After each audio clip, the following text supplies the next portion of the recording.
Here it is, the first videos of Diddy in prison. Diddy just got caught with homemade alcohol in his jail cell. A couple weeks ago, he told the judge that this is his first time being sober in 25 years. Here we go again. Diddy has just been placed on watch in the New York prison, which has seen multiple deaths in recent years. One through stabbing and numerous through... Patriots, the news just in is that the diddler was attacked with a knife. He actually caught HIV, like having like a lot of women. See, it's a cold world that we living in, y'all. Bad enough you got Diddy around here passing out herpes, but you have inmates who are in prison who knows that they're HIV positive or they have full-blown AIDS and they have made a pact.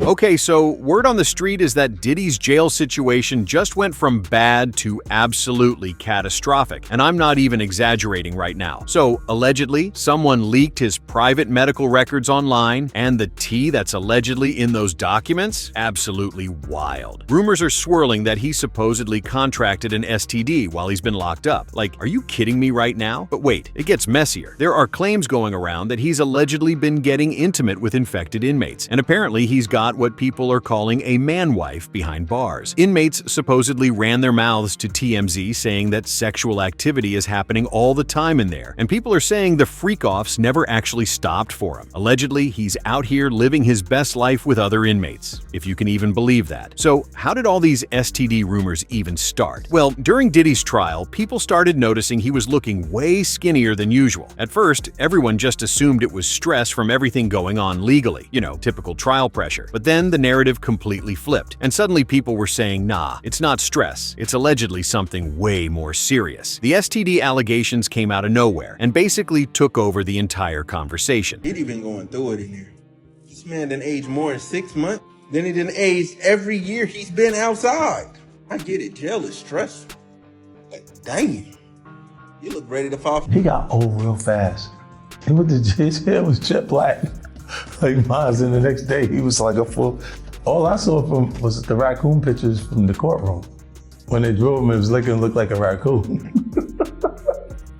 That's it. Like I was like, when did this happen? Once that seed was planted, the internet absolutely ran with it. People started connecting the dots between how he looked physically and the possibility that he picked up an STD while locked up. Social media went into full detective mode, and these allegations just kept gaining more and more traction until it was everywhere. Then Jaguar Wright decided to jump into the mix and add fuel to this already raging fire. She came out swinging at Diddy, calling him out for allegedly blowing ridiculous amounts of money on these freak-off parties when he supposedly could have been helping the black community instead. She did not hold back at all. I'm just curious, what he done? Damn. Shout out to Magic Johnson, a real black billionaire who wasn't all freaked off, who actually made business, bank exchange, created dollars in real black neighborhoods, so real black families could have that opportunity just like everybody else. But here's where it gets really spicy. During an interview, someone brought up Magic Johnson's HIV diagnosis, and Jaguar immediately shut that comparison down. She was like, hold up, Magic came forward publicly. He owned his situation. He educated people and raised awareness. She said, there are supposedly 20 other people in the industry walking around with similar conditions, and she could allegedly name every single one of them without getting sued because their medical records would back her up. Like, can you imagine the chaos if she actually released those names? He actually caught HIV, like having like a lot of women. Oh yeah, let's just go down the rabbit hole of all of his sins. I'm just saying. You wanna know what's wild about that though? He faced that head up. He did. And he didn't stop doing what he's done. He an advocate. Now he did do that. And period. Listen to me. He faced that head up. How many dudes is running around undetectable? Naturally, people started speculating about who these mystery celebrities could be, even though no names were officially dropped yet. And guess who was the first person the internet started talking about? Usher. His name came up immediately. Now there have been long-standing rumors that Usher allegedly has an STD, and people are claiming it might have been passed to him by Diddy. Let's rewind for a second. Usher stayed with Diddy when he was not 18. He's openly admitted to witnessing and even participating in adult activities during that time, and Diddy himself allegedly admitted they shared a bed. Like, when you look at Diddy's history and everything that's come out about him, these details are absolutely screaming red flag. To New York City.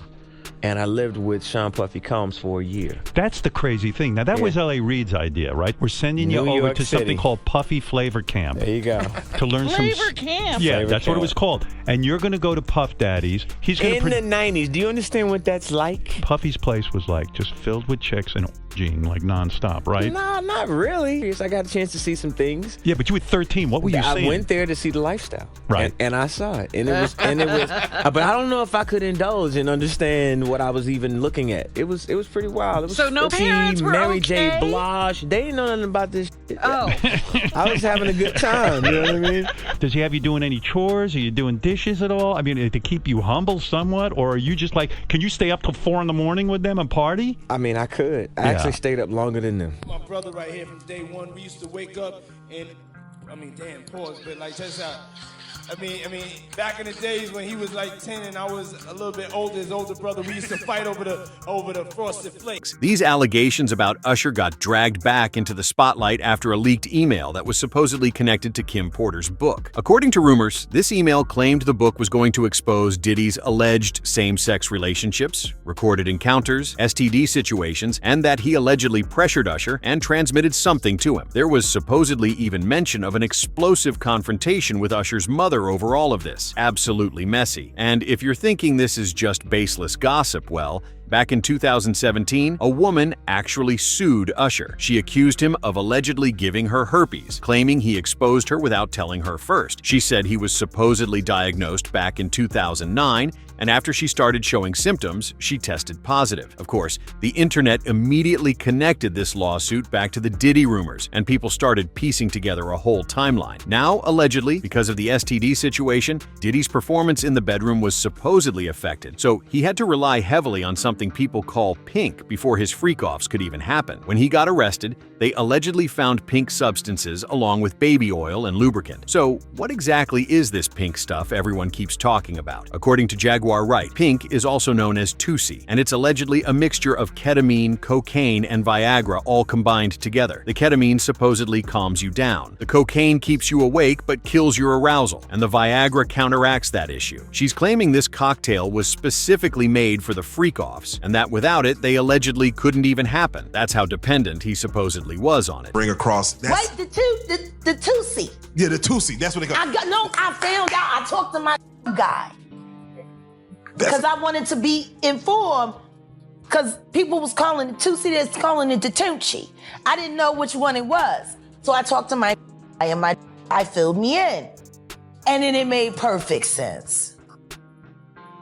Tusi. Talk to him. With Jaguar. Let's talk.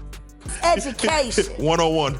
So Tusi is the, but they take the ketamine and cook it up. I've been saying it. Yeah. How many times I got these is wild. Young Miami can take all that pressure. She on the Tusi. Phil, who's allegedly a former assistant of Diddy's, backed this up. He claimed that pink and sedatives were always required, no exceptions. He said these freak-offs would pop off without any warning, and if the drugs weren't available, Diddy would allegedly become extremely aggressive. Phil even said he genuinely feared for his own safety during those moments. That's how serious it allegedly got. Of items that needed to be with us at all times. You know, we'd have the joints on us, we would have the mushrooms on us. We had a kind of a Diddy pack is what they would call it, and we would keep a satchel on us, and that's what we would have in that satchel. To me as Wild King nights, and what a Wild King night was when him and a guest would go to a hotel room or be at his home, his bedroom, and they would have intimate gatherings. I would have to go and prep that hotel room, which consisted of baby oil, Astroglide, candles, incense, liquor, lights, tons of toiletries. Drug businessman who rise to the top because he was such a powerful and smart, educated man. I had no idea that he had this other side to him. And when I started to get exposed to his lifestyle, I started to really realize, this guy has an addiction. It's not just, once every few weeks, it's every day, every hour. Hey, yo, Phil, can y'all come straighten it up over here? Not looking luxurious.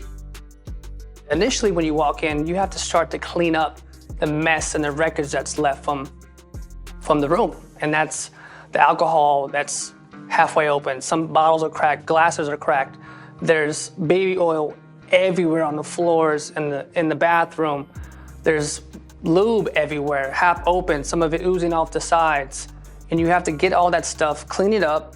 Luckily, I would wear even a mask and I would wear gloves because it was disgusting. Then there's Cassie's court testimony, which added another disturbing layer to all of this. She testified that she kept developing repeated infections, and eventually the medications just stopped working for her. People are suggesting that if she was dealing with that, Diddy could have been infected too. And allegedly, even after they broke up, he just kept the freak-offs going like nothing ever happened. The public reactions have been absolutely ruthless. Some people are calling Diddy a straight-up safety risk, saying he's a health hazard because of his alleged lifestyle choices. Others are saying karma finally caught up with him, and his past is literally manifesting in his present. The comments are not holding back whatsoever. So here's what I want to know from you guys. Do you actually think Diddy got infected while he was in prison? Or was this allegedly something he was already dealing with before he got locked up? And what about these rumors of him having a man-wife in jail? Do you believe that's really happening, or is it just people making stuff up for clicks? Drop your thoughts in the comments below, because I need to know what you're thinking about all this mess. And if you're still thirsty for more tea, go watch that other video breaking down even more wild allegations, because this rabbit hole goes deep. Don't forget to like and subscribe if you want to stay updated on all the messiest celebrity drama.